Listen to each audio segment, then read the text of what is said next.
Hello viewers, আসসালামু আলাইকুম। আজকে আপনাদেরকে নিয়ে যাব বাংলা বান্ধা জিরো পয়েন্টে। আমরা এখন আছি ঠাকুরগাঁওয়ের যে সুগার মিল সবচেয়ে পুরাতন, যা এখন সরকারের আওতায় চলে গেছে। আপনাদেরকে ঠাকুরগাঁওয়ের যে পুরাতন কিছু স্মৃতি তা দেখানোর চেষ্টা করছি। আশা করি ভালো লাগবে। যদি ভালো লাগে আমাদের চ্যানেলটিকে লাইক, কমেন্ট এবং সাবস্ক্রাইব করে দিবেন।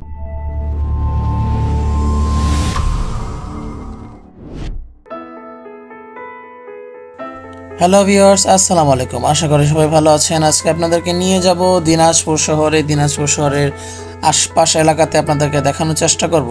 আমরা এখন এই মুহূর্তে আছি ঠাকুরগাঁওয়ে। ঠাকুরগাঁও হয়ে আমরা দিনাজপুর জেলার যে বিভিন্ন খুঁটিনাটি আছে সেগুলো আপনাদেরকে দেখানোর চেষ্টা করব। আশা করি আপনাদের কাছে অবশ্যই ভালো লাগবে। আমরা এখন এই মুহূর্তে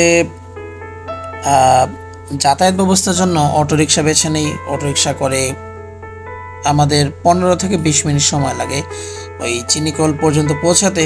তবে আপনাদেরকে যেতে যেতে আমাদের কিছু যাওয়ার দৃশ্য এবং যে ঠাকুরগাঁওয়ের যে কিছু এলাকার যে আশপাশ এলাকাটা কত সুন্দর সেটা আপনাদেরকে দেখানোর চেষ্টা করব। আশা করি আপনাদের ভালো লাগবে। আমরা এখন প্রায় পৌঁছে গেলাম শতাবগঞ্জ চিনিকল লিমিটেড, বাংলাদেশের দিনাজপুর জেলার বেচাগঞ্জে অবস্থিত একমাত্র ভারী শিল্প প্রতিষ্ঠান। এটি একটি সরকারি প্রতিষ্ঠানও বটে। বাংলাদেশের অন্যতম প্রধান চিনিকল এটি। বাংলাদেশের উত্তরাঞ্চলের রংপুর বিভাগের দিনাজপুর জেলায় বেচারগঞ্জ উপজেলায় শতাবগঞ্জ পৌরসভায় উত্তরবঙ্গের দ্বিতীয় বৃহত্তম চিনি শিল্প কমপ্লেক্সটি অবস্থিত।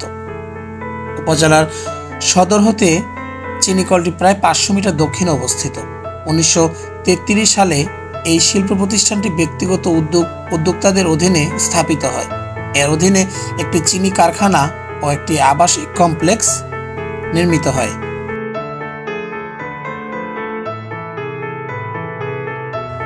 স্বাধীনতা লাভের পর 1972 সালে বাংলাদেশ সরকার এই প্রতিষ্ঠানটিকে রাষ্ট্রায়ত্ত প্রতিষ্ঠান হিসেবে ঘোষণা করে।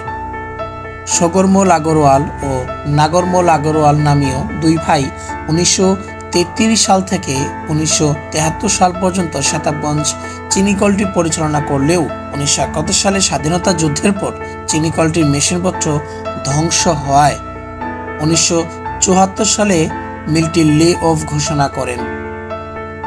তবে সরকারি ব্যবস্থাপনায় 1982 সালে মিলটিতে আধুনিক যন্ত্রপাতি স্থাপন করে পুনরায় উৎপাদন শুরু করা হয়। এখন এই প্রতিষ্ঠানটি পরিত্যক্ত অবস্থায় রয়েছে। ভিউয়ার্স, আপনাদেরকে এখন আমরা নিয়ে যাচ্ছি বাংলা বান্ধা জিরো পয়েন্টে।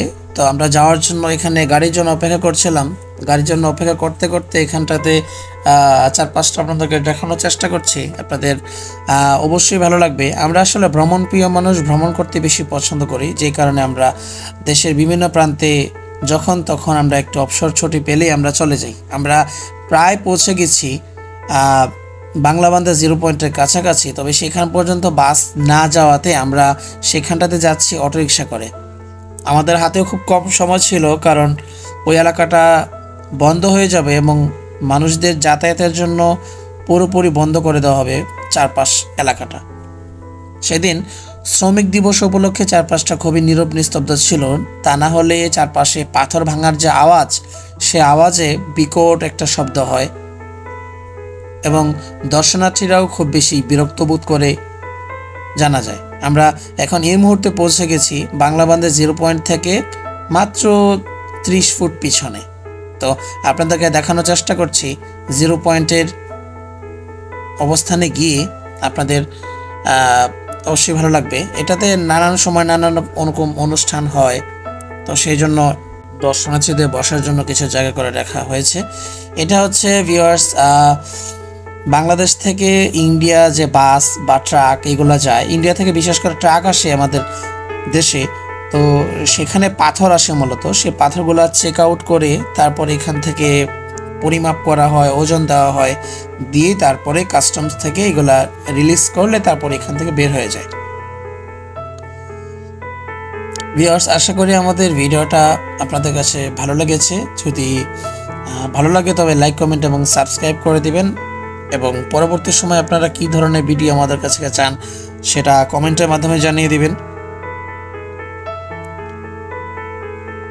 আজকে আমাদের ভিডিও পর্ব এই পর্যন্তই ছিল। তো যেতে যেতে শেষ পর্যন্ত ইন্ডিয়ার বর্ডারে পাশ হয়ে মাঝখানে যে চা বাগান, সেই চা বাগান দেখতে দেখতে আমাদের যাত্রা আজকে এই পর্যন্তই শেষ করলাম। সবাই ভালো থাকবেন। আসসালামু আলাইকুম।